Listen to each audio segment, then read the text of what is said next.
you very much for that extremely generous introduction. I'm honored to be speaking to all of you today. I'm going to be talking about the European and more broadly Western reception of Chinese philosophy.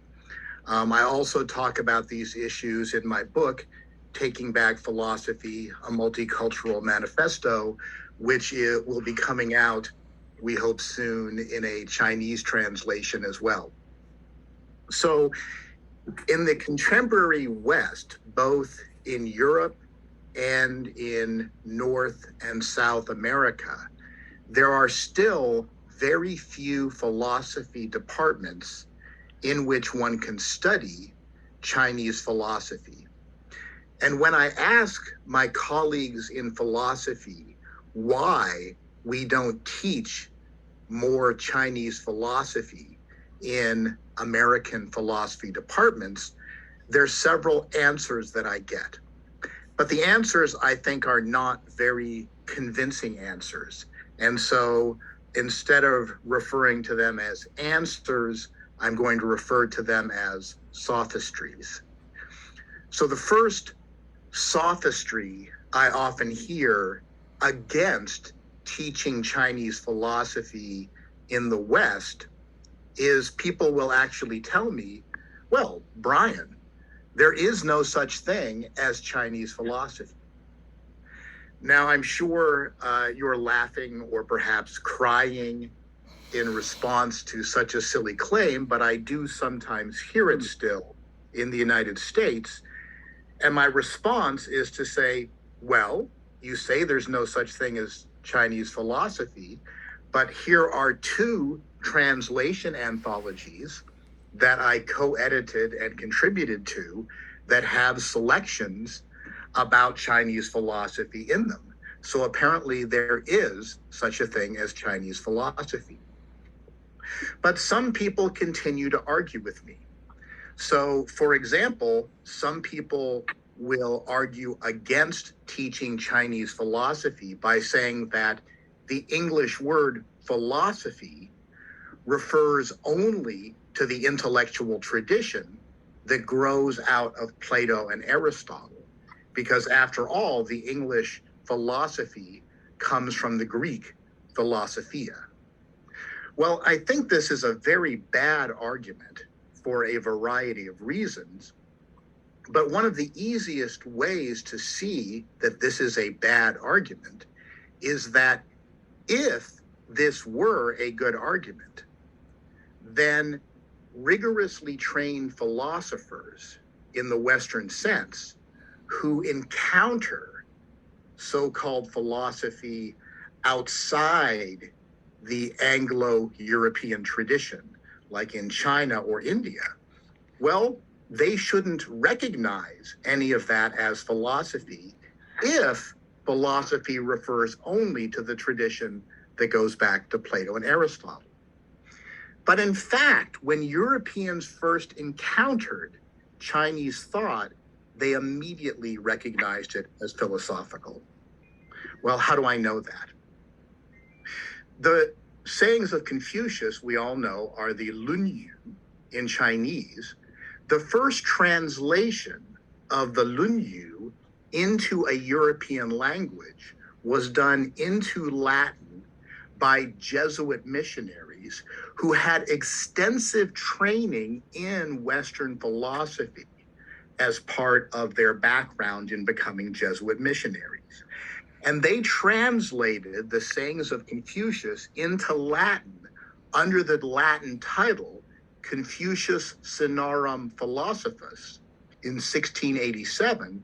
And that means Confucius, the Chinese philosopher, because they immediately recognized Confucianism as philosophical. One of the most influential early modern philosophers is Leibniz, who was still on any standard syllabus of early modern Western philosophy includes Leibniz. And when Leibniz read the Jesuit accounts of Chinese thought, he was so impressed, he said, certainly the Chinese surpass us, Europeans, though it is almost shameful to confess this, in practical philosophy, that is, in the precepts of ethics and politics adapted to the present life and the use of mortals. In addition, Christian Wolff is not a figure who is as well known today as Leibniz. However, during his lifetime, Wolff was one of the major European philosophers and a major figure in the German Enlightenment, or Aufklärung. And he caused a lot of notoriety in 1721 with his public lecture, Discourse on the Practical Philosophy of the Chinese. And in this lecture, Wolff argued that Europeans can learn from Chinese philosophers like Confucius that it is possible to have an ethics without a belief in God. Now, the issue of the exact relationship between Confucianism and higher powers like Shangdi or Tian is, of course, much debated to the present day. But the fact is, that's what Christian Wolff said about Confucianism, that we can learn from Confucianism how to have an ethics without a theology. This was so controversial to people at that time that Wolff was expelled from his position as a professor and forced to flee the state under threat of a death penalty should he stay. But he achieved so much fame because of this talk that he got a job at another university in Europe, and undaunted, a few years later, he gave another talk on the philosopher king and the ruling philosopher, in which he argued that European rulers could learn from the example of Chinese emperors who sought out and accepted the advice of philosophers like Konza, Confucius, and Mengzi. It wasn't just in the German-speaking world that people were impressed with Chinese philosophy. In fact, in France, François Quesnay wrote a book, Chinese Despotism. Despotism has a negative connotation in contemporary languages like English, but Quesnay actually praised Chinese rulers for their form of government and said that it was very enlightened because it was informed by philosophy. In addition, Quesnay is one of the foundational figures in what is called laissez-faire economics. And Quesnay said that he was inspired to advocate laissez-faire economics in part due to the example of the sage king Shun, who, it was said, ruled through wu, non-action. And Quesnay saw a similarity between laissez-faire economics and the non-action advocated, or wu, advocated by Taoists. Interesting, as recently as the 20th century, US President Ronald Reagan actually cited the Tao Te Ching attributed to Lao Tzu in one of his State of the Union addresses in support of laissez-faire economics. Now, given how much excitement and enthusiasm there was for Chinese philosophy when Europeans first encountered it, you would expect that Chinese philosophy was still taught to this day in Western universities, both in Europe and in North and South America, but it's not. What happened? Well, a very good book on this topic is this one by Peter K.J. Park, Africa, Asia, and the History of Philosophy. And what Park points out is that up through most of the 18th century, the common views in Europe were that philosophy either A, started in Africa, that philosophy started in Africa, especially Egypt, and from Egypt, philosophy was brought to ancient Greece.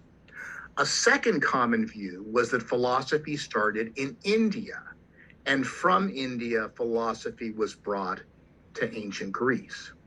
I'm sure you can imagine what the third major view was, The third major view at the time was that philosophy started independently in both Africa and India, and both of them gave it to ancient Greece. The view in early modern Europe was that philosophy did not start in ancient Greece, it started somewhere else. So how did people eventually develop this idea, which is still far too common, that philosophy only started once in history in ancient Greece? As Park explains, it's due to the influence of Immanuel Kant. Kant did not invent contemporary racism, of course, but Kant did accept developing pseudo-scientific theories of race that categorize people hierarchically by their race. So, for example, Kant said in his lectures, the race of the whites contains all talents and motives in itself. Underneath that, he said, and I apologize for even quoting these things, but I'm just quoting what Kant says, of course, not endorsing them. Kant said, the Hindus have a strong degree of calm and all look like philosophers. That notwithstanding, they are much inclined to anger and love. They are thus educable in the highest degree, but only to the arts and not to the sciences. They will never achieve abstract concepts. Underneath the Indians, or Hindus as he calls them, Kant says, the race of Negroes is full of affect and passion, very lively, chatty, and vain. It can be educated, but only to the education of servants, i.e., they can be trained. Beneath that, he said, the indigenous American people, the Native Americans, sometimes called the American Indians, are uneducable, for they lack affect and passion. They are not amorous, and so are not fertile. They speak hardly at all, care for nothing, and are lazy.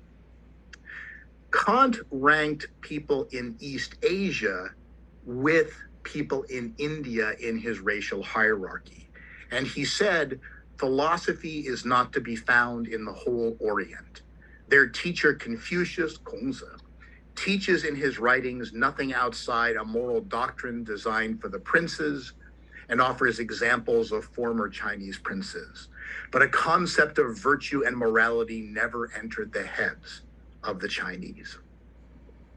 So the mistaken belief that continues in many parts of the West to this day, that there is no such thing as Chinese philosophy, or that philosophy only originated in ancient Greece, these notions can be traced back to the rise of Western imperialism and the pseudo-scientific racism that went with that claimed that whites were superior to every other race and that only whites were capable of philosophy.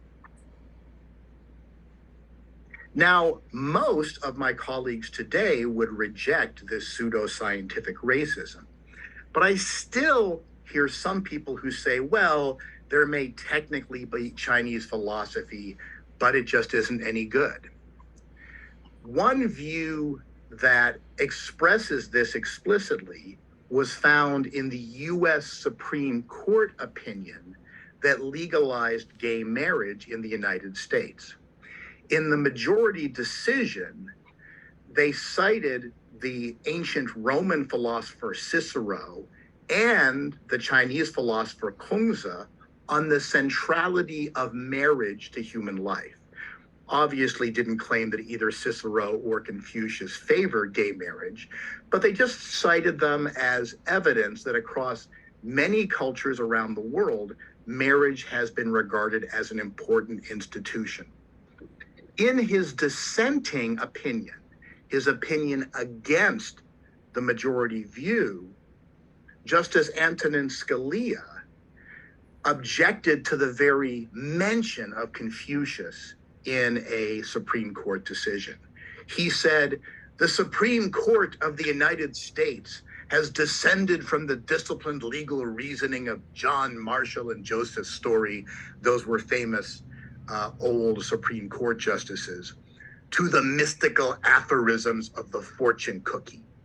Fortune cookies are a kind of dessert treat that you only find in United States Chinese restaurants. And so it's a very racist dismissal of just citing Confucius at all. I've written an article you can find where I talk about this a little bit more if you're curious. But the main reason I'm citing it is just to show someone who says, how could you even think that Chinese philosophy should be taken seriously? Well, the only way to respond to that is to actually look at Chinese philosophy.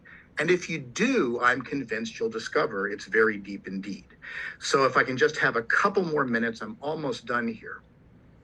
So what I'm about to say will be kind of well known to many people in my audience, but this comparison is something I often use to explain why we should take Chinese philosophy seriously. Let's think really quickly about Konza. So Konza was born into a time of social chaos in China that we almost might describe as a period of civil war. After his death, his followers collected his sayings in the Analects. And what was the solution to the problem of social chaos that Konza encountered? His solution was to transform society by getting virtuous individuals into positions of government authority. Well, where do you get virtuous individuals? Confucius thought virtue could be taught by a combination of habituation through rituals, Li, and study of classics of poetry and history like the Shijing and the Shangshu. And he thought that because it's in the family that we first learn virtue, we have what are called in contemporary Western philosophy agent-relative prohibitions and obligations. So because my father is my father, I have an obligation to him that I don't have to other older people of his generation. Because my mother is my mother, there are ways I cannot speak to her that I might be able to speak towards other people. Those are agent-relative prohibitions and obligations. Well, a little later in the West, we had another philosopher, Plato.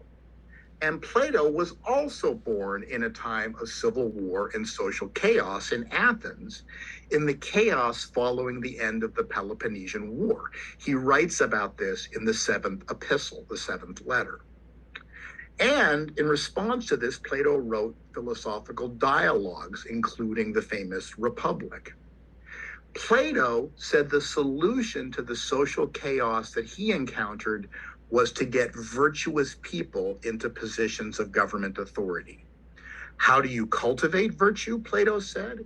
He thought virtue could be taught by a combination of habituation, but also the study of mathematics and dialectic.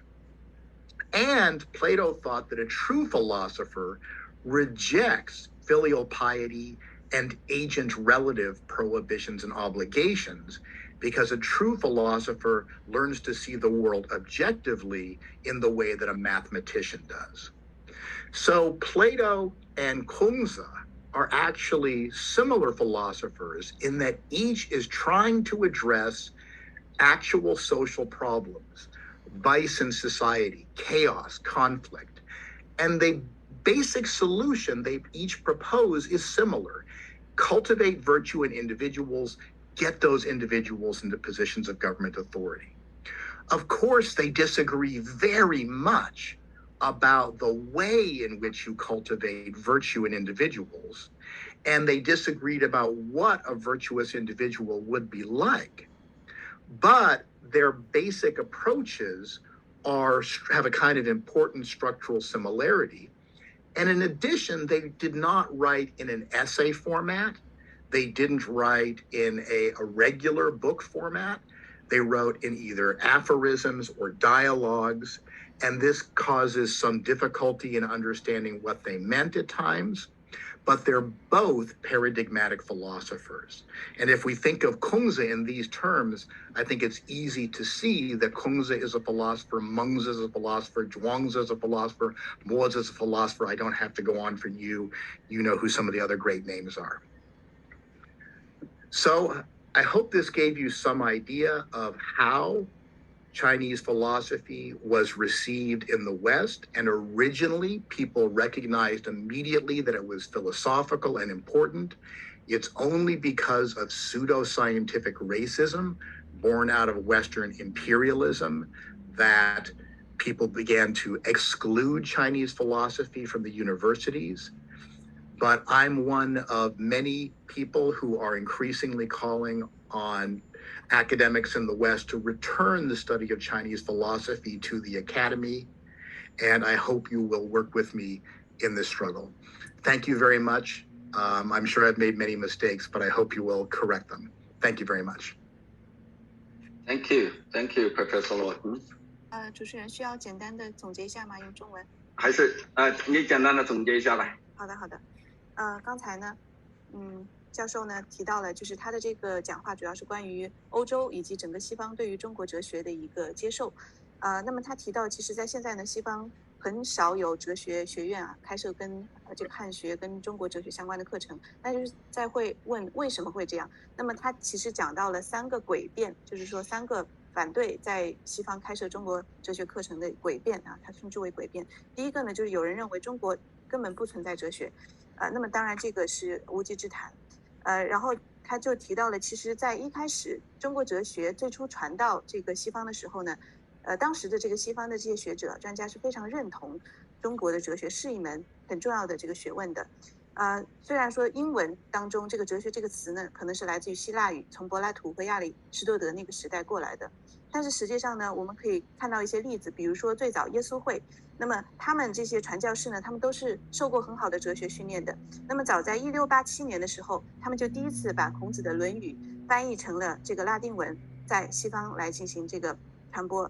当时呢，这个翻译出来的这个文本的标题就叫孔子的哲学，所以当时体现出一种认同度。还有就是一个重要的哲学家莱布尼茨，他当时读了这个耶稣会的翻译的这个版本以后呢，他感到印象非常的深刻，并且他说中国哲学在实用主义哲学这个范畴实际上是超越了我们西方的这个哲学家的。然后当时还有一个很重要的哲学家，也许今天他不是那么有名叫 Christian Wolff， 那他也提到，就是他1721年做了一个讲话叫《中国实用哲学论》，他提到呢，我们西方的这些哲学家应该向中国的哲学家学习，学习他们如何能够去讨论这种礼义和社会的规范而不诉诸宗教，不诉诸这个信上帝。所以当时他说了这番话以后，就引起了很大的争议，他甚至不得不离开他所任职的那个单位，另谋他处这个工作但是因为他当时影响力很大，所以又去了另外一个大学任教。几年后呢，他又做了一篇这个演讲就是关于哲学王的这个概念。然后他提到欧洲的这个统治阶层实际上应该向中国的统治阶层学习，因为中国的统治阶层他们在治理社会的时候，他们会会按照这个孔孟之道来去治理社会。其实这个也同后面我要讲到一个人，他的观点比较相似，就是法国的这个 François Quesnay。他当时有一本著作名字就叫《中国专制》可能中国专制这个词现在不太好听，但是在那个时候呢，他其实非常推崇这个中国的这个制度的。他认为中国的这个也是就是推崇这个当时的社会的统治阶层他们用中国的哲学来治理社会并且还有一个概念叫无为而治，所以这同西方后面的这个所谓的放任经济学或者自由主义经济学之间呢是有这种相同点的，是有相似点的。这样，你稍微简要一点这些细节的时候可以跳过，稍微简要一点那他这部分呢都是在讲，就是其实西方在一开始是非常认同中国的哲学的，那后来又回到这个问题，就是为什么一开始非常认同，后面呢又就是不认同中国哲学，认为中国没有哲学呢？其实呢也是因为就是一些伪科学和一些这个种族主义的言论。那么在这里呢，他提到了康德他的一些观点，并且引用了康德说的一些话。比如说不同的这个种族能够做什么，不能做什么，在里面呢他其实是很有种族主义的倾向的。比如说他认为白人才能够学会这个哲学，能够做哲学，而其他的人呢就是没有这个能力的。那么包括这个他认为整个中国包括整个东方都是没有哲学的。所以就是基于以上的这些言论，所以后面呢就会有这样的一个看法。但实际上呢，最后教授又回到最初这个孔孟之道诞生的这个时期来做了一个中西方的对比，就说呢这个孔子呢他是诞生于一个就是社会动荡的这样的一个时期，然后也是他死后以后他的弟子整理了这个《论语》。那么他对于当时的这个社会的一些矛盾，他提出来的一个解决方法呢，就是要有能力的、有德行的人来做这个统治者。而怎么样去培养人们的德行，让人们成为君子呢？就是通过礼的这个教育，让他们学习《诗经》，让他们学习《尚书》等等。而在这个过程当中呢，家庭是非常重要的，因为你是首先在家庭当中学会了这种对家庭成员的这种责任。那么柏拉图呢，非常相似，他也是诞生在一个社会动荡的时期啊，伯罗奔尼撒战争之后，并且在他的理想国当中呢，他也是提到了怎么样去解决这样的一个社会矛盾，他也是提出来的，就是要让有德行的人来作为这个统治者，但是他就怎么样去培养这样的有德行的人，跟这个孔子之间是不同的。比如说孔子强调这个孝道，但是在这个柏拉图他的这个理想当中呢，你是要客观的能够去审视这个世界，比如说通过学习数学这样子，所以呢，可能就是在具体的方式上有所不同，但是呢，他们之间其实本质上，他们这个思想诞生的一个环境和解决方法其实是一致的，所以他们都是伟大的哲学家，而且不光是孔子，还有孟子等等，所以最后的一个结论呢，就是以上的其实反对中国哲学的一些言论都是诡辩。那么未来呢？教授说他自己会努力的来推广中国的哲学在西方的一个接受和传播，也希望和大家一起共同努力。好，谢谢翻译同学。这个万老师，这个我觉得这个给我们至少介绍了当前一些 misunderstandings。一些 misunderstandings 在里头，我觉得确确实实，我觉得有一个过程，大家一起交流，通过理解之后才少一些东西。我觉得需要我们万老师这种学者去多去介绍，向西方人介绍中国的哲学，向西方人让他们了解中国的哲学究竟是怎么回事，对吧？而且当然这个万老师也讲了，其实从历史上，包括从耶稣会开始一直到现在，也有不少的这个学者呀，西方他们其实也对中国的哲学还是认可的，对吧？还是认可的。但是有一部分刚才万老师也提到这个康德，对吧？之类的啊，也有大家当然这里边有一个标准，用西方的标准来看待我这个中国的东西，可能有时候包括一个是 philosophy， 另外一个像 religion， 对吧？这些东西其实还是有一些差异。一个有趣的现象就是同样在公元前，一个是这个我们说的这个轴心时代叫 Axial period， 这个很有意思。这个 Ancient Greece，Indian and China， 中国的先秦时代，还有这个时代。世界上都产生了非常非常伟大的哲学，对吧？这个时期，其实在我看来，西方他们的哲学一直到发展到现在，他们的源头要追溯到那个时候去，它后边的无非也是对那个时代的一种各种各样的 interpretations， 各种各样的 developments。那么我们中国来讲，也就是我们当年先秦时代的那些孔孟老庄。我们到现在的哲学也无非就是各种各样的对他们的东西的进行一种发展，进行了一种阐释。这种平行啊，这种平行其实很有意思的一种现象，都在北纬30度，对吧？而且大家这个发现的对世界对人类的，大家都在努力的解决这个问题，我们的世界是怎么回事，我们人类又是怎么回事，都想要回答这些同样的问题，因为我们看到的东西也都大同小异。我们人有生老病死，我们地球有这个一年有4季这种变化，大家都想要来解释究竟是怎么回事。我觉得这个反思起来非常有意思。就是说，我觉得总的来讲就是需要一种东西方的一种互相的一种理解。这个理解怎么来，就是需要沟通，需要像我们的这个万老师的这一类的这个学者去解释，去给大家讲解我们中国的 Chinese philosophy 究竟是怎么回事，对吧？好了，谢谢万老师。接下来我们请邓连健教